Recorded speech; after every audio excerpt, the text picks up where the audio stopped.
Hi, everybody. This week, we're talking about Rental Family, Eternity, and Zootopia 2.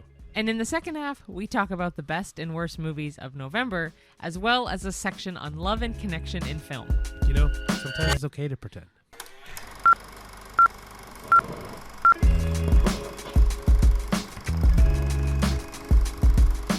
Hello, everyone. Hey, everybody. And welcome to another episode of the A-List Admission. Yes, this is a new one. Yeah. So, if you've never seen an episode of the A-List Admission, welcome, first and foremost. But my name's Ricardo. And mine is Cheyenne. And this podcast is all about the casual viewings of new releases, so that way you know what to watch when the movies come out for cheap night Tuesdays, or honestly, if you're like a parent and need to decide what movie to watch and you have to hire a babysitter, or movies are expensive, so you don't want to spend money on a bad movie, we got you. Yeah, we'll give you at least our opinion on it. Yeah, and then we say casual because we're not the ones to go, oh, the lighting in this scene is so good because it frames. Honestly, we just like movies. So we just talk about movies in layman's terms, in very generic ways, so that way everyone can watch it properly. Yeah. Cool. All right. So the first part usually is our personal news. So yeah, first one would be Black Friday. So I do work in retail, so Black Friday is very big in Canada now. When I grew up, it definitely wasn't, because it is an American shopping holiday. Yes. But yeah, I work at a retail store that is very busy on Black Friday, and I am very tired, so I apologize if I'm not super peppy and spunky. I am pretty exhausted. We are filming this actually on Black Friday also. Yeah. So I had a very long day, a very fun day, but very, very long day. In one shift at my work, I did 16,000 steps, actually. That's just crazy. Beginning and end of my shift was that many steps. So yeah, it was a long day, but it was fun. I don't know. I know it doesn't sound it. Again, it's because I'm tired. Fair enough. We didn't have Black Friday in Canada, honestly, for the longest time. And then it just kind of popped off one year, and ever since then we've had Black Friday. But the big day for us is Boxing Day usually. But now because of Black Friday, Boxing Day isn't a big deal anymore. It's weird. Like the Boxing Day being the 26th of December for Canadians and for our friends in the UK. But yeah, like for us, that was the big shopping day because people just blew out everything after Christmas. I don't know what happened. I feel like, well, I still think Boxing Day is very relevant here. It's just obviously Boxing Day is a Commonwealth stat holiday. Yeah. So the states don't have it, but they don't seem to hop on that bandwagon. No, but it makes more sense to me, that one, because like no one wants to buy anything after Christmas, so blowing everything out super low after Christmas makes sense. Yeah. But I guess people want it before, so that way they can buy Christmas gifts. I don't know. I don't like shopping holidays. I like online shopping. Even Black Friday, I do online deals. I don't religiously go to look for them, but if they're there and it's something I need, then sure. Sure, that's fair. So you want to fill them in on yours? Yeah, so then my personal news this week is I have a sleep test tomorrow, so this will be on the Saturday. Reason being is just I know I snore, and I'm also a bit heavier, and so that also accounts for the snoring. But I also wanted to make sure I didn't have sleep apnea or if I choke in my sleep or whatever. I just wanted to make sure like my sleeping habits were good. I know I don't get enough sleep, but like apart from that, like making sure how I'm sleeping, what I'm doing in my sleep isn't going to kill me, essentially. Yeah, for sure. Yeah. It's going to be weird though. My one gripe with sleeping tests and stuff like that is like you're supposed to sleep like you normally would sleep, but I won't normally sleep how I normally sleep because one, well, Cheyenne You're won't be monitored. One, I'm being monitored. Two, Cheyenne won't be there. Three, it's not my bed. It's not my pillows. It's not my blanket. It's not my normal routine. It's going to be a weird version of my normal sleep, right? This is also, I think, probably the first time since at least we've been married that we haven't been in the same place. Since we've been married, yes. Married, yes. Yeah. I know dating, obviously, and stuff, no. But the only time that would have so. been different would have been maybe if one of us worked like a super late shift and we fell asleep before they came, but they would come back. Ricky doesn't come back till like early morning. So I am so excited for my girl dinner. You have no idea. That's the one thing. So girl dinner is actually facts. Like it's so funny because I love girl dinner. Like I'm probably low key gonna have like a bag of baby carrots, some granola, and like hummus and crackers, and sounds amazing. Well, I'm happy for you to actually have some alone But time. I'm gonna miss having you that's just there. Like even if we don't, like if we're in the same room, it's just knowing that the other person's there. Oh, I completely agree. For me, it's gonna be weird. It feels like I'm gonna go into a lab to get tested. But he'll go to sleep like that. It won't even matter if you're being I monitored. don't know because like this will be like no one usually watches me sleep as I'm going to sleep, so that might be weird. But like yeah, I'm a quick sleeper, so I like if I'm tired, I'll be out quick. Mind you, I don't know about this scenario. This is a very unique scenario. I haven't tried this one. We'll have to look into it later. But yeah, it's gonna be weird for sure. But yeah, I think were we married when you were in your car accident? I don't remember. We can cut yes. this out if you were. No, we were. We're 2022. So that week would have been the first time you would have gone to sleep over somewhere. But it didn't work out. It didn't work out. Yeah. Yeah. Anyway. Yeah. And then the last bit of, it's not really personal news. It's just a weird thing I've heard recently that I wanted to bring up because we talked about Wicked for Good last week. I guess this will slide us into the movie news or the movie news after. But so, and it's really funny. So people have been watching Wicked for Good, and spoiler alert, because I'm going to spoil one part of both the musical and the movie. So spoiler alert, big time, last minute, blah, blah, blah. Okay, so near the end of the movie, you get to see Fiero's face as the Scarecrow. People have been saying, and now after I've seen it again, it's definitely true. What? That Fiero as a Scarecrow looks like Ryan Reynolds. Not at all. He does. No, I've seen it. He Okay, I completely disagree. That's fine. It's so accurate. It's not even funny. Like it's weird. And no, I don't agree with that at all. That's fine, but that's fine. The majority of the internet is saying this is a thing. I've never heard of this theory at all. I've heard about it multiple times already. So, I mean, the more you know. I don't agree with it, but that's fine. But yeah, take a look. Let us know what you think. But it's kind of weird. That is definitely not personal news. It's not, but I didn't know where else to shove it in this. That's fair. Not really movie news. Yeah, I mean, it is. You're tied to Wicked. Kind of, but it's not really news. It's like a weird thing, right? I think I know. A lot of our movie news is kind of like, I don't know, not on the nose, I guess. No, but like all of our movie news is pretty much like, hey, this site has reported this. This news outlet reported it. This is just like a weird thing that circulated the internet. So anyway, we'll go into our proper movie news now. Do you want to start or do you want me to start? Sure. First one is we had previously talked about a movie that Pixar is coming out with called Gatto, which is an Italian cat movie. Anyway, they're actually announcing that Disney is returning to hand-painted animation for this movie, which I am so excited for, because they stopped it after The Princess and the Frog because it tanked so bad. So anyway, this is from Puberty on Instagram, but again, Disney and Pixar are going to go back to a more classic look. It's directed by the filmmaker who did Luca, who's Enrico Casarosa, which I love his name. But anyway, it uses a hand-painted style blended with the usual like CGI that Pixar has. So it gives it a more textured, illustrative look and feel than some of their past releases that they've done.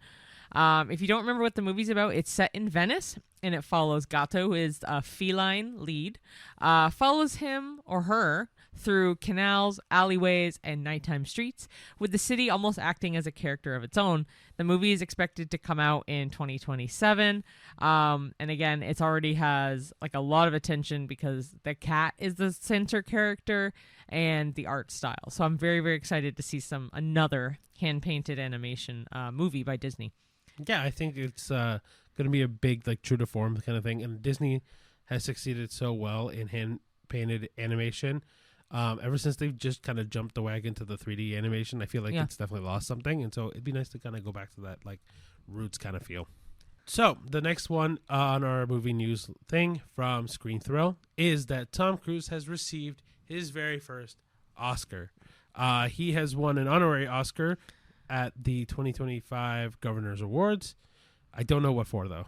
Do you know what for? For him. Oh, An just honorary Oscar is kind of like, An like, Oscar you know, in a honor- Lifetime Achievement Award kind of thing. Oh, okay, cool. I didn't know that. So ironically, it's not even for a specific movie still. But I mean, he has done a lot for film. Like, truthfully, like, when we can one day have a whole episode just on Tom Cruise himself. But like, But I do want to. I haven't watched his speech, but apparently his speech is phenomenal with his acceptance speech. So I do want to try to find it at some point. but he honestly kind of deserves it. He was a big reason how that movies came out of the pandemic as strong as they did, because Fair. Of the Top Gun Maverick and everything. Yeah. Yeah. So I fully endorse this 100%. Next one is going to be interesting. I don't know if you've heard about this to its I- full capacity. I haven't heard it for the full. But I Okay, did read but this. again from Screen Thrill, Rush Hour 4 just got greenlit at Paramount Pictures after a push from Donald Trump. So yeah, Rush Hour 4 has been officially greenlit. This is like also according to Deadline.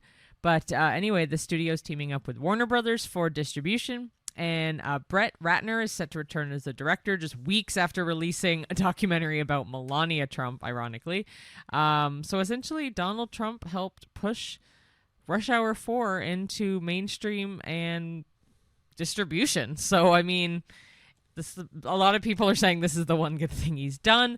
Whether you agree with him or not, it's a very interesting piece of news, honestly. Yeah, I wasn't going to mention the political aspect of this because No. it doesn't need it. No, it's just funny. But I will say, having Rush Hour 4, I'm like a mixed feeling for that. I like the Rush Hour series. I just don't really know how and where this will work. We'll see it. I'm curious about it. I also just love Jackie Chan anyway. Chris Tucker, I don't know enough about Chris Tucker to form an opinion, but I'm really excited for Jackie Chan to come back. Mm-hmm. So the final bit of movie news that we have for you guys is that Indy, the dog from Good Boy, becomes the first ever dog nominated for Best Horror/Thriller Performance at the Astra Awards. So this was also brought to us by Screen Thrill, and Indy, the dog, is going up against Alfie Williams for 28 Years Later, Alison Brie for Together, Ethan Hawke for Black Phone 2, and Sally Hawkins for Bring Her Back, and Sophie Thatcher for Companion. All of those actually are all good movies. And it's all really good actors. Yeah, really good actors. My only thing is we actually never saw Good Boy. So No, but it's the first dog ever to have an acting nomination, which is crazy. Brilliant. And also the fact that this is a completely indie movie. Haha. Isn't it a Not intentionally. CGI dog, too? No, it's a real dog. Oh. Okay, so we did talk about this in a movie news before, but the dog is not a trained actor dog. It is the dog of the director. He filmed it over and over and over again, trying to get the right actions. He'd only film like a scene every day kind of thing. Oh, wow. Because the dog would just not react the way he wanted Yeah. to react, right? Wow. Which is fair. I mean, if it's not a trained dog, how would you get it to Yeah. work that way? But yeah, it's totally his dog that he filmed scenes with and made it work. Yeah. Right? Wow. But I am really curious to see that movie now, especially if this dog is going to be nominated at the Oscars maybe, right? We'll see. But yeah, cool. Okay, so that sums up the movie news. So we'll get into the movie reviews. Yay. So we saw 3. First one we saw was Rental Family. The second one we saw was Eternity. And the last one we saw was Zootopia 2. So, do you want to do Rental Family or you want me to do it? What do you want to do? I'm easy. Okay, I can do it. It's a lot of interesting names, so be warned. Fair. Oh, fair. Not for that reason. Anyway, Rental Family is the first one we saw. The director is Hikari. The rating is PG-13 for thematic elements, some language, and, of course, some suggestive material. The runtime is 1 hour and 43 minutes, and the main cast include Brendan Fraser, Takahiro Hira, Mari Yamamoto, Shannon Mahina Gorman, and Akira Imoto. I hope I said those right. I feel like I actually did. I think I was going to say you did a really good job, I thought. Yeah. Okay, and the spoiler-free synopsis is that Philip is an American actor living in Tokyo who's struggling to find purpose and connection. Needing money and perhaps meaning, Philip takes on a job at a rental family agency, which is a real-life type of service in Japan where people are hired to act as stand-in family members, friends, or companions for clients who yearn for relationships they don't have. As he begins filling these roles, sometimes as a father figure, sometimes someone transient in a client's life, Philip gradually starts forming real emotional bonds. What begins as acting becomes complicated. Boundaries blur, and he's forced to question what it means to belong somewhere, and whether a fake family can sometimes feel like the real deal. Cool. So, what did you think of Rental Family? I really liked it. I knew it was going to be heartwarming, and it definitely was exactly what I thought it was going to be. But I was very pleased with it, and we both are huge fans of Brendan Fraser, and I'm so happy he's making his comeback. Long overdue. And I think it was a brilliant movie. It was a very interesting take, knowing that it is an actual thing, the rental family agencies. I thought it was very good. How about you? I loved it. I think it was phenomenal in every kind of way. Like Brendan Fraser, like Cheyenne said, the fact that he's coming back into his own now is like primo. Like I'm really happy that he's really come back as a star as he was. I think to be honest with you, the acting that he's done in The Whale and in this movie that we haven't seen The Whale, but like the clips I've seen of The Whale and this movie, to me, I feel like this is the best version of Brendan Fraser we've ever gotten. Yeah. I don't get me wrong, I love The Mummy and George of the Jungle and everything else he's been in, but like this to me feels so refined and so purposeful, and you can tell. Like I've seen interviews with him as he talks about his experience with people, and even his relationship with his son. It is so purposeful with every acting choice he's done now, and how every movie seems so intent on expanding the human connection in a bigger and better way. This movie does that 100%. Like this movie is so good for looking at the human element of relationships and this service, how good this service could be. It's just honestly, truthfully, it's so good. It made me cry. It made me smile. It made me laugh. It made me so inspired. It's one of those movies where like this is gonna get a high rating from me because this is a movie I would absolutely watch again 100 times over. Wow, all of them I thought were highly rated. Overall, I agree. Yeah, this week we had a very good list of movies. Yeah. So what are you rating it? An 8. Ooh. I think I'm gonna be about the same. I'm kind of just battling between 8, 8.5, and 9. Like I'm in that range, like an 8 to 9. I have my ratings for all three already. So. No, that's fair. I'm very much on feel. I think I'm going to go an 8 as well. I'm but surprised. There is an actually. argument to this where I can absolutely get convinced to rate it a 9. Then do a 9. No, but I don't. I think I'm going to rate it an 8 because there is some things about this that I also was like, okay, we can probably move a little bit forward. But Okay. like, I don't know. I like the cast was really good. I think the acting was really good. I think the story is so heartwarming, and it's. I think that maybe the one thing that hurts it, maybe a very small way, is that it is kind of. There are moments where I'm like, okay, we don't need to talk this much about certain things. Like, not that it's anything bad. It's just like maybe just a little long-winded. But maybe I think that might be a personal thing where I'm like, I don't like movies that are super super long-winded on stuff. But I honestly, I think this movie is phenomenal. It might end up in my top 10 for the end of the year. Top 10, maybe. Yeah. Yeah. No, I really, really, really like it. Good. So the second movie we watched was Eternity. The director is David Frayne. The rating was PG-13, and the runtime is 1 hour and 54 minutes. And the main cast is Elizabeth Olsen, Miles Teller, Callum Turner, Divine Joy Randolph, John Early, and Olga Moretz. And the spoiler-free synopsis is, the afterlife isn't a final resting place. It's kind of a cosmic waiting room where souls get exactly 1 week to decide how and with whom they want to spend eternity. Joan finds herself in this limbo after death. There, she's confronted with a heart-wrenching choice to spend eternity with her longtime husband, Larry, the man who she spent most of her life with, or with Luke, her first love, a soulmate who died young and has waited decades for her in the afterlife. As Joan navigates this surreal junction between life and eternity, complete with whimsical afterlife coordinators, existential weight, and emotional turmoil, the film becomes a romantic fantasy that asks big questions about love, memory, loyalty, and what it really means to choose your forever. So what did you think of Eternity? I think it was a really good rom-com. Yeah. This has a higher rating than Rental Family for me. Really? Oh, yeah. I loved it. I thought it was great. I thought it was really, really good. And I like enjoyed. That's the thing. I enjoyed all of them kind of the same.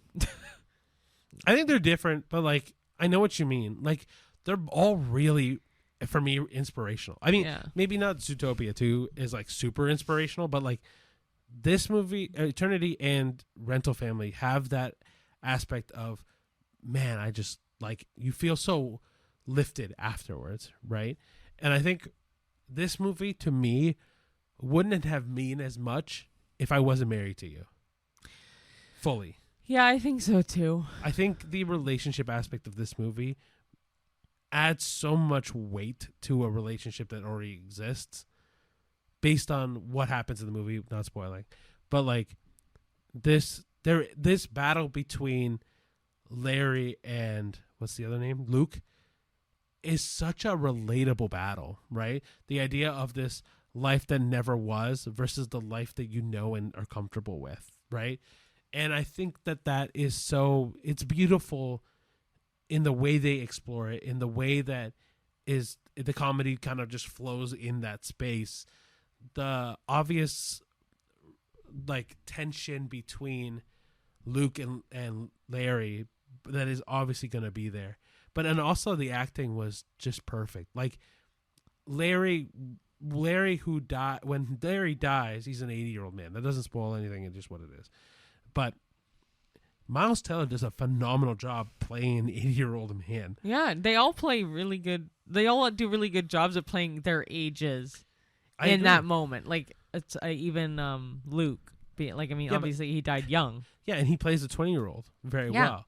Whereas Joan and Larry, who are well into their 80s, 90s, whatever it ends up being, they play that age so well. That's why I think I liked it so much. It's an interesting idea.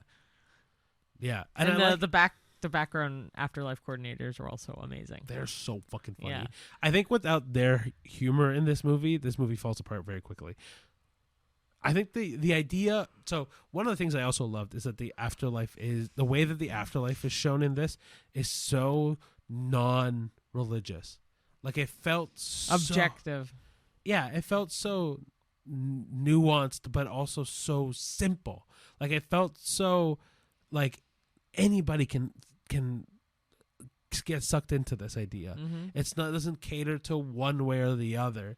It doesn't cater to this predisposition of what heaven is or what hell life is afterwards, right? Like this the way this felt so fresh in, because I've seen so many movies that have done an afterlife, like whether it's a heaven or a hell or whatever, but this felt so new. Like I've never seen this version of an afterlife before, and it was so well done. Mm-hmm. Like this immediately, and like I think when we were in the theater right afterwards, we heard people asking questions. Oh, like if this was your life, what would you do? Mm-hmm. What would you do? It leaves you talking. Oh, so good. Mm. And the twist at the end is good, and then it twists again, and then it twists again. Mm-hmm. That's a movie that keeps you on your toes. Yeah, because you don't really know what to expect. Yeah. Oh, definitely. Yeah. Oh, I really like this movie. Yeah, I think you're right. I think I do like this movie more than I liked. What do you give it then? I think this is a 9 for me. Oh, I was gonna say 8.5. Like no, I think because of my relationship with you, I upped it to an 8.5 because of that, not a 9. No, so this is a 9 for me. Okay. Because especially for a rom-com to do this, mean this much to me, mm-hmm. also has to get an upgrade in that. It has obviously rom-com, but it does have the drama bits that you need too when you need it in a movie. You know what I mean? And I think that's it. Like for me, it was like, I obviously because me and Cheyenne are married, that obviously holds so much weight to this movie. But also, truly, I think the fact that a rom-com this year, rom-coms have done really well for us this year, but like this rom-com being so good, when I've had this predisposition of immediately hating rom-coms, is so telling for me. Mm-hmm. And I have to rate it so much higher because of that. Mm-hmm. Right? Like if I hated horror movies, but I liked a horror movie, immediately gets bumped up higher for me because it exceeded my expectations. Yeah. I'll shut up. No, I agree. I don't know. I really like this movie. It's got to be a 9 for me in my head. I would definitely rewatch this movie good. for sure. This is the movie I would recommend people who like rom-coms. Oh, for a yeah. modern rom-com. Yeah. Yeah, definitely. 100%. Yeah, 100% for sure. All right, you're next. Also, I should say, though, I don't remember what I gave Regretting You, if I gave it a 9 or an 8.5. I feel like I did one of the two. I'd match it with whatever that was, I think. Really? Well, no, if Regretting You was higher, I would want to even it out, because I thought this was better than Regretting You. But now I don't remember what I rated Regretting You. You know what I mean? Well, so at the end of the year, we'll do our podcast Yeah. where we rate everything. We'll probably kibosh the whole second half of that episode and just really talk about whatever it was. Yeah. But to be frank, this is leaps and bounds better to me than Yeah, it Regretting is. You. Like, Yeah. whatever I rated Regretting You is like now turned into like That's a what 6 in that's what I comparison. mean. Yeah. Anyway. And the last movie we saw was Zootopia 2. The directors are Byron Howard and Jared Bush. The rating is PG for some action and thematic elements, and the runtime is 1 hour and 50 minutes. The main cast include Jennifer Goodwin, Jason Bateman, Idris Elba, Jenny Slate, Shakira, and Tommy Chong. And the spoiler-free synopsis is that Judy Hopps and Nick Wilde return to Zootopia to face a new challenge that threatens the city's delicate balance between predator and prey. This time, the mystery involves a series of strange disappearances that could unravel the harmony the city has worked so hard to build.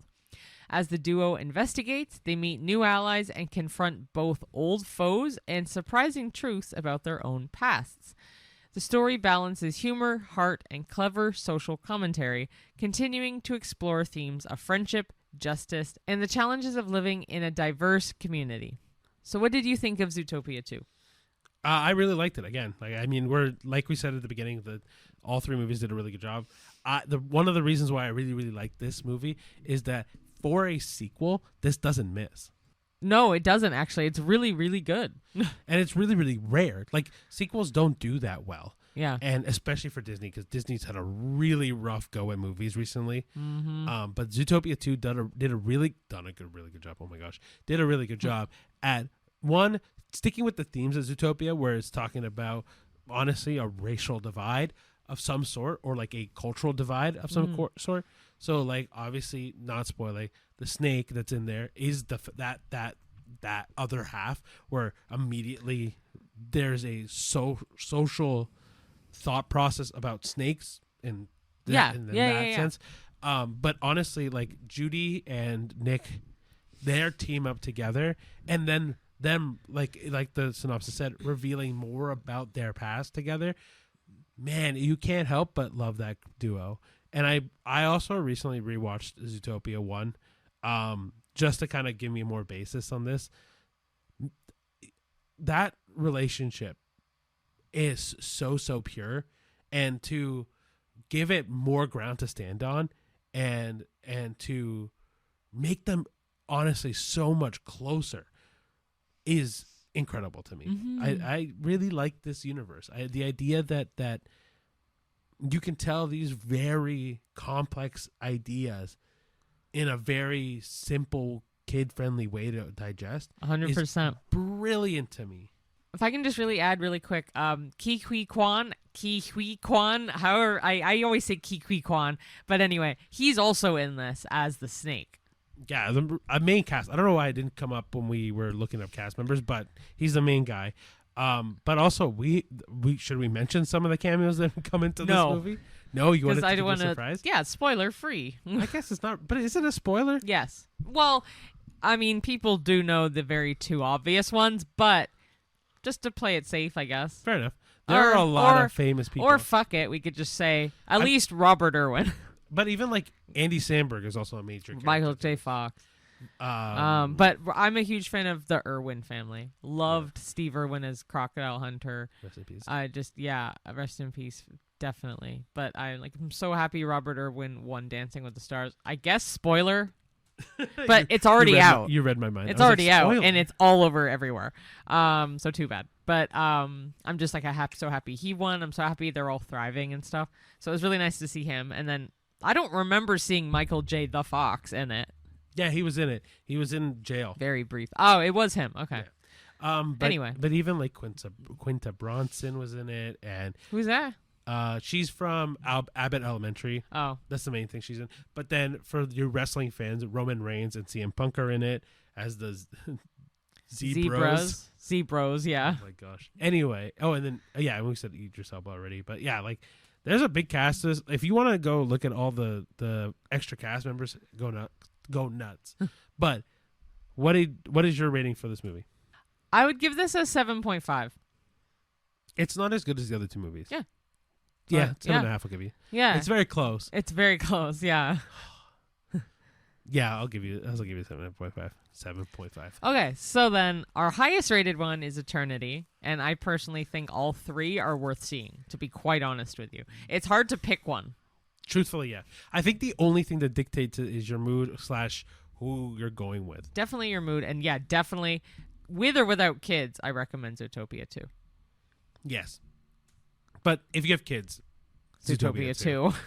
Mind you, if you go without kids, I would say, like, it really depends. Like, if you're... It also depends on if you're in the mood for, like, I don't want to say a foreign language film, but it is obviously very heavy with Japanese subtitles and English subtitles in Rental Family. So if that is not your forte or is not what you're in the mood for, then try one of the other two. Eternity's great.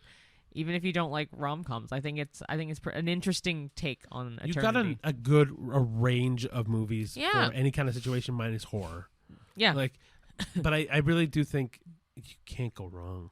Like, you can't go wrong at all. Okay. Cool. Awesome. So let's chug right along to the second half. And the first part is the best and worst of November. So we actually saw a lot of movies in November. I'm going to count them really quick. 1 second. So we saw 14 movies. One of them was on Netflix, but it was a theater release. During this time anyway. Yeah. So we're counting it. Yeah. All right. So back and forth. Do you want me to start or you want to go?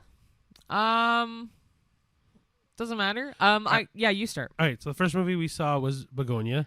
Predator Badlands. Christie. Die My Love. Nuremberg. The Running Man. Now You See Me, Now You Don't. Keeper. Frankenstein. Wicked for Good. Sisu, Road to Revenge. Rental Family. Eternity. And Zootopia 2. So, we'll do So, we'll do it this way. So, we'll tell you the worst and least worst. Oh my gosh.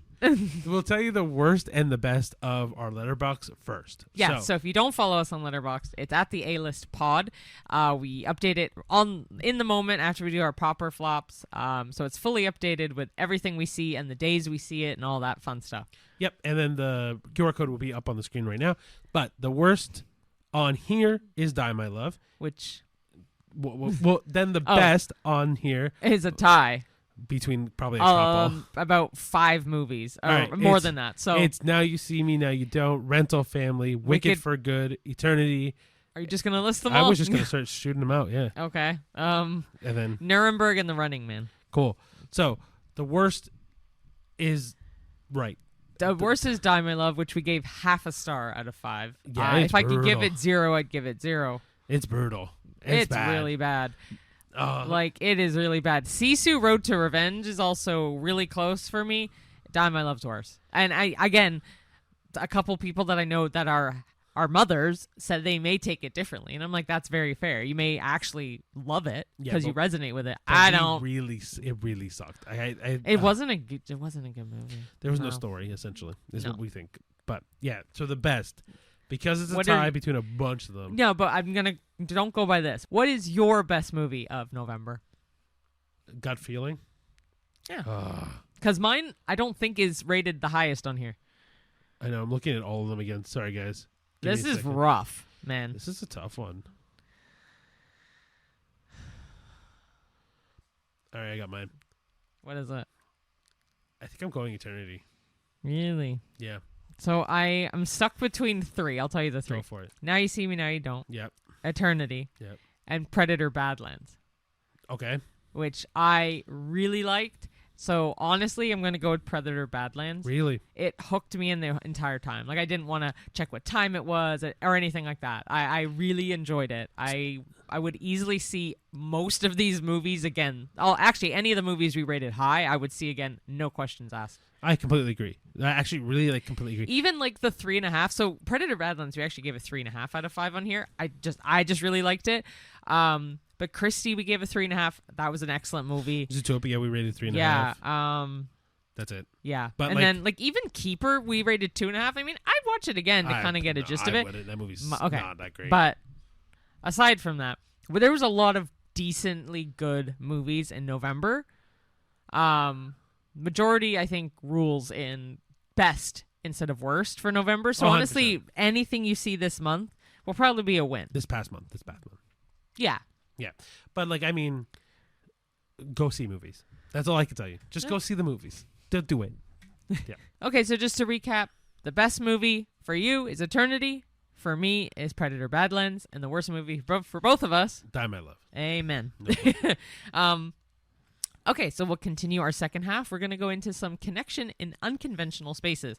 So we did talk a bit about, obviously, Eternity and Rental Family. Yep. They're two very different films, which they kind of talk about family, they talk about grief, and the challenges of staying connected. But what about these kind of relationships that aren't exactly traditional? This is where those two movies come in. They're two very different films exploring how humans seek connection, belonging, and love in unconventional ways. Mm-hmm. So, first, it's the search for connection. In Rental Family, Philip becomes a part of other people's lives temporarily, yet the emotional stakes feel so real. How does performing love and familiar roles reveal the human need to belong? How does performing love reveal the need to belong? I mean, if you're lonely, like you want something out of life, you want a companion, you want an emotion, you want to feel something. So right? I'm going to use an example that is not in the movie because the movie has really good examples of this. But let's say Philip is he volunteers he gets hired to be part of a sports team, right? The human need for connection of being part of a team, being part of something that's bigger than just the individual, right? And revealing the parts of the other people that are involved that like is in need of someone else, right? So like in all of these situations in the movie, it just reveals how much the human, there is a need for wanting another person to share experiences with, right? And like Philip and Rental Family show that so well. Like even the twist shows that well. I'm not spoiling it. I'm truly not.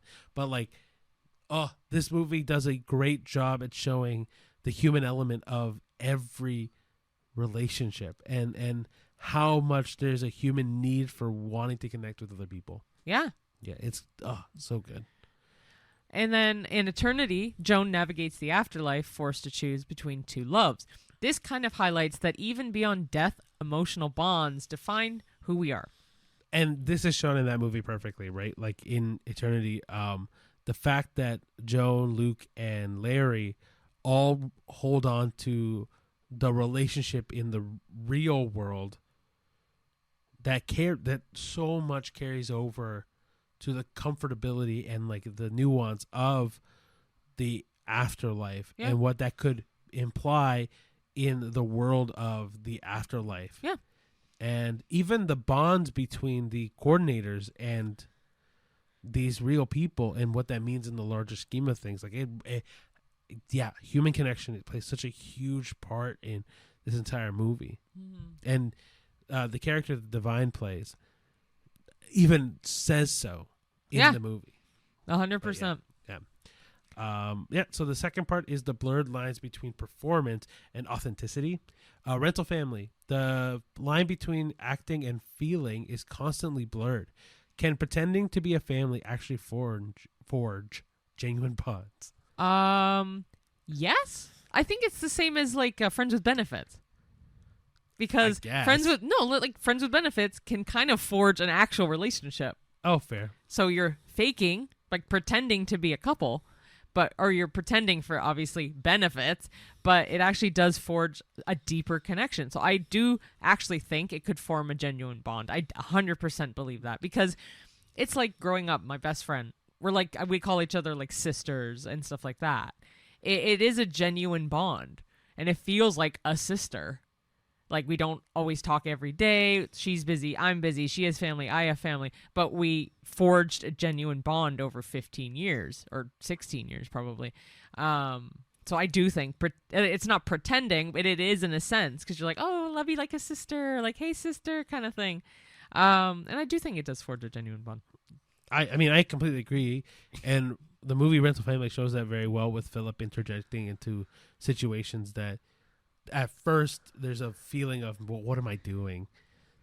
Man, the connection that he creates with these people, like, it transcends the actor feeling, man. It is so pure, so pure. Yeah.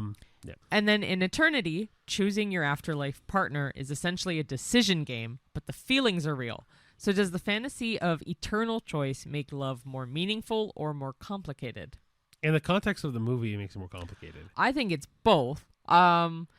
I think it makes it more complicated because they comedically make it more complicated. But that's what I'm saying. Like, in the context of the movie, yes. Yeah, but like, in general, the fantasy of eternal choice, I think it's both. I do think it's more meaningful because you then have to go through your choices that you've made with said person over the years, 100%.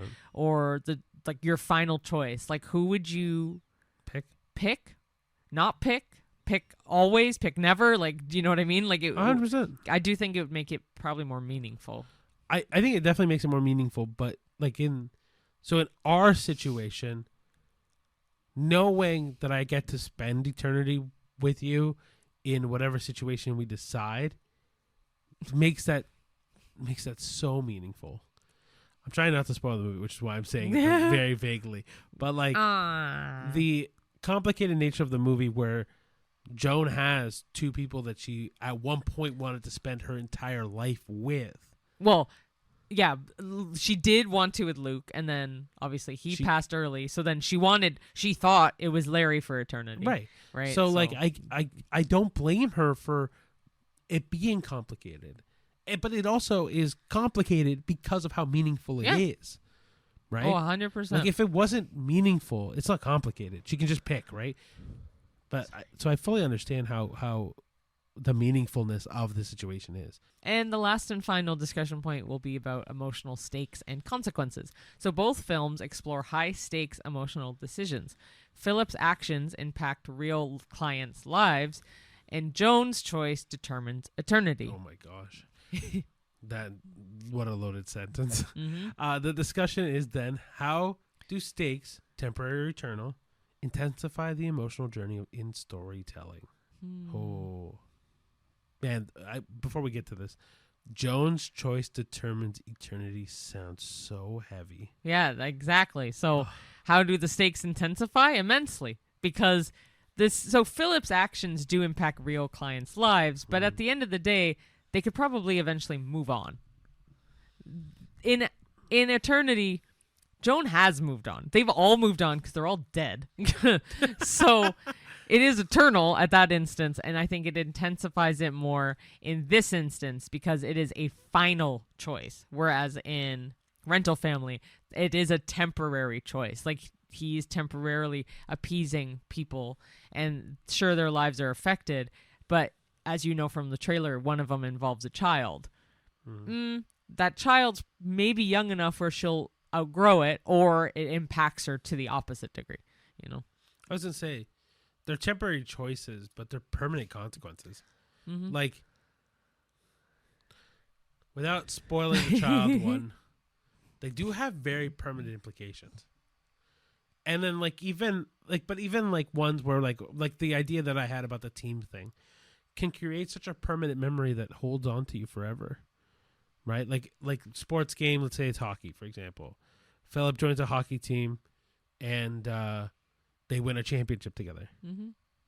You're telling me no one on that team is not going to remember that anymore? True. Like, you know what I mean? Like, don't get me wrong, eternity has, like, very outward, obvious, eternal consequences. But, like, Rental Family and Eternity both have things that will impact those people for the rest of their lives. And it is such an emotional bit that actually, to me, makes the whole storytelling worth telling. The whole story worth telling. Sorry. Yeah. It's just, it's perfect for a movie, 100%, because it keeps you engaged the entire time. But, like, for the human aspect of it, like, oh my gosh, for me, like that like, so for me, my life being that I like helping people, like this gave me so much more fuel to do that.